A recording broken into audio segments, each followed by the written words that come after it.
आज मैं आकांक्षा गुरु बहन आप लोगों को श्री वाल्मीकि रामायण का बालकांड का 17वां सर्ग सुनाती हूँ, जिसमें राजा जनक का अपने भाई कुशध्वज को सांकासैया नगरी से बुलवाना, राजा दशरथ के अनुरोध से वशिष्ठ जी का सूर्य वंश का परिचय देते हुए श्री राम और लक्ष्मण के लिए सीता तथा उर्मिला को वरण करना है।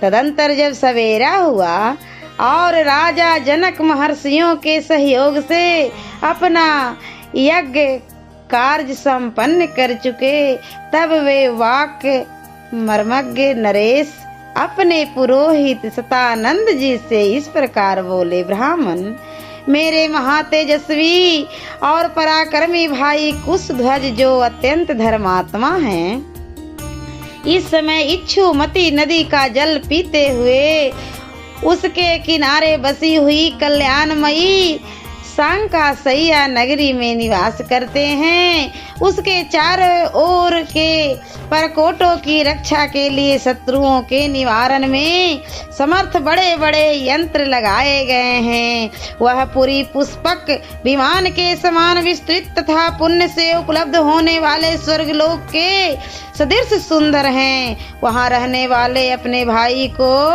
इस शुभ अवसर पर मैं यहाँ उपस्थित देखना चाहता हूँ, क्योंकि मेरी दृष्टि में वे मेरे इस यज्ञ के संरक्षक हैं। महातेजस्वी कुशध्वज भी मेरे साथ श्री सीताराम के विवाह संबंधी इस मंगल समारोह का सुख उठावेंगे।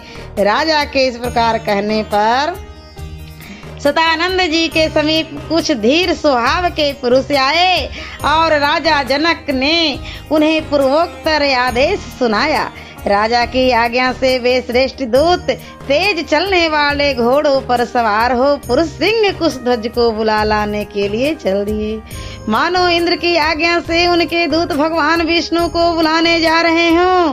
सांकासैया में पहुंचकर उन्होंने कुशध्वज से भेंट की और मिथिला का यथार्थ समाचार एवं जनक का अभिप्राय भी निवेदन किया।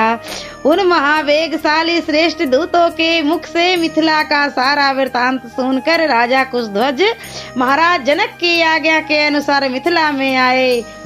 वहां उन्होंने धर्मवत्सल महात्मा जनक का दर्शन किया। फिर सतानंद जी तथा अत्यंत धार्मिक जनक को प्रणाम करके वे राजा के योग परम दिव्य सिंहासन पर विराजमान हुए।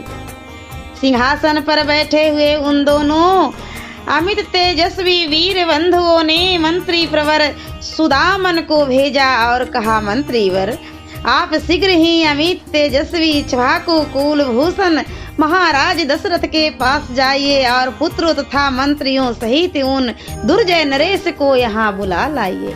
आज्ञा पाकर श्री मंत्री सुदामन महाराज दशरथ के खेमे में जाकर रघुकुल की कृति बढ़ाने वाले उन नरेश से मिले और मस्तक झुकाकर उन्हें प्रणाम करने के पश्चात इस प्रकार बोले।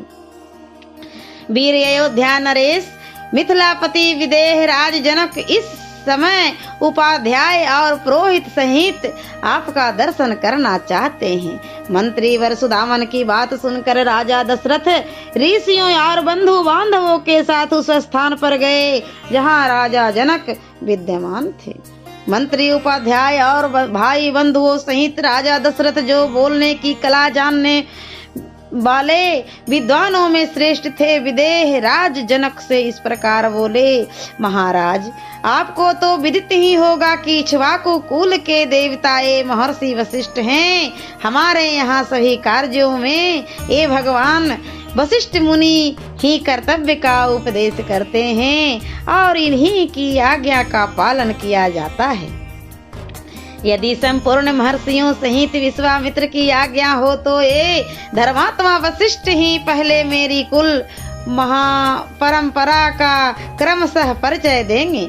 यूं कहकर जब राजा दशरथ चुप हो गए, तब वाक्य वेता भगवान वशिष्ठ मुनि पुरोहित सहित विदेह राज से इस प्रकार बोले, ब्रह्मा जी की उत्पत्ति का कारण अव्यक्त है, ये स्वयं भुव है, नित्य शाश्वत और अविनाशी हैं। उनके मारीची की उत्पत्ति हुई। मारीची के पुत्र कश्यप है। कश्यप से विवस्वान का और विवस्वान से वैवस्वत मनु का जन्म हुआ। मनु पहले प्रजापति थे, उनसे इक्ष्वाकु नामक पुत्र हुआ। उन इक्ष्वाकु को ही आप अयोध्या के प्रथम राजा समझे। इक्ष्वाकु के पुत्र का नाम कुच्छी था। वे बड़े तेजस्वी थे। कुच्छी से बीकुच्छी नामक कांतिमान पुत्र का जन्म हुआ। बीकुच्छी के पुत्र महातेजस्वी और प्रतापी वान हुए। वान के पुत्र का नाम अनरण्य था। वे भी बड़े तेजस्वी और प्रतापी थे। अनरण्य से पृथु और पृथु से त्रिशंकु का जन्म हुआ। त्रिशंकु के पुत्र महायशस्वी धुंधुमार थे। धुंधुमार से महातेजस्वी महारथी युवनाश्व का जन्म हुआ। युवनाश्व के पुत्र मानधाता हुए, जो समस्त भूमंडल के स्वामी थे। मानधाता से सुसंधि नामक कांतिमान पुत्र का जन्म हुआ। सुसंधि के भी दो पुत्र हुए, ध्रुव संधि और प्रसेनजित। ध्रुव संधि से भरत नामक यशस्वी पुत्र का जन्म हुआ। भरत से महातेजस्वी असित की उत्पत्ति हुई।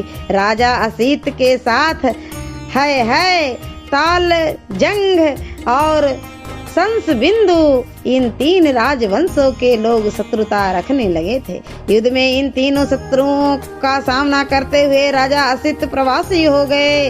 वे अपनी दोनों रानियां के साथ हिमालय पर आकर रहने लगे। राजा असित के पास बहुत थोड़ी सेना रह गई थी। वे हिमालय पर ही मृत्यु को प्राप्त हो गए। उस समय उनकी दोनों रानियां गर्भवती थी, ऐसा सुना गया है। उनमें से एक रानी ने अपनी सौत का गर्भ नष्ट करने के लिए उसे विष युक्त भोजन दे दिया। उस समय उस रमणीय और श्रेष्ठ पर्वत पर भृंगु कुल में उत्पन्न हुए महामुनि च्यवन तपस्या में लगे हुए थे। हिमालय पर ही उनका आश्रम था। उन दोनों रानियों में से एक, जिसे जहर दिया गया था, कालिंदी नाम से प्रसिद्ध थी। विकसित कमल दल के समान नेत्रों वाली महाभागा कालिंदी एक उत्तम पुत्र पाने की इच्छा रखती थी। उसने देवतुल तेजस्वी भृंगु नंदन च्यवन के पास जाकर उन्हें प्रणाम किया। उस समय महर्षि च्यवन ने पुत्र की अभिलाषा रखने वाली कालिंदी से पुत्र जन्म के विषय में कहा। महाभागे, तुम्हारे उदर में एक महान बलवान महातेजस्वी और महाप्रकर्मी उत्तम पुत्र है। वह कांतिमान बालक थोड़े ही दिनों में गर यानी जहर के साथ उत्पन्न होगा। अतः कमल लोचने, तुम पुत्र के लिए चिंता न करो। वह विधवा राजकुमारी कालिंदी बड़ी पतिव्रता थी। महर्षि च्यवन को नमस्कार करके वह देवी अपने आश्रम पर लौट आई। फिर समय आने पर उसने एक पुत्र को जन्म दिया। उसकी सौत ने उसके गर्भ को नष्ट कर देने के लिए जो विष दिया था, उसके साथ ही उत्पन्न होने के कारण वह राजकुमार सगर नाम से विख्यात हुआ। सगर के पुत्र असमंजस और असमंज के पुत्र अंशुमान हुए। अंशुमान के पुत्र दिलीप और दिलीप के पुत्र भगीरथ हुए। भगीरथ से कुकुत्थ और कुकुत्थ से रघु का जन्म हुआ। रघु के तेजस्वी पुत्र प्रवृद्ध हुए, जो श्राप से राक्षस हो गए थे। वे ही कलमासपाद नाम से भी प्रसिद्ध हुए थे। उनसे शंखन नामक पुत्र का जन्म हुआ था। शंखन के पुत्र सुदर्शन और सुदर्शन के अग्निवर्ण हुए। अग्निवर्ण के शीघ्रन और शीघ्रग के पुत्र मरु थे। मरु से प्रसूक और प्रसुक के अम्बरीश की उत्पत्ति हुई। अम्बरीश के पुत्र राजा नहुस हुए। नहुस के आयाति और आयाति के पुत्र नाभाग थे। नाभाग के अज हुए। अज से दशरथ का जन्म हुआ। इन्हीं महाराज दशरथ से ये दोनों भाई श्री राम और लक्ष्मण उत्पन्न हुए हैं। इक्ष्वाकु कुल में उत्पन्न हुए राजाओं का वंश आदि काल से ही शुद्ध रहा है। ये सब के सब परम धर्मात्मा वीर और सत्यवादी होते आए हैं। नरश्रेष्ठ नरेश्वर इसी इक्ष्वाकु कुल में उत्पन्न हुए श्री राम और लक्ष्मण के लिए मैं अपनी दोनों कन्याओं का वर्ण करता हूँ।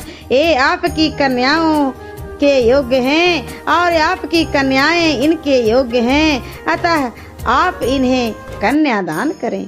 सियावरे रामचंद्र की जय। और मैं अगले वीडियो में 71वां सर्ग सुनाती हूँ।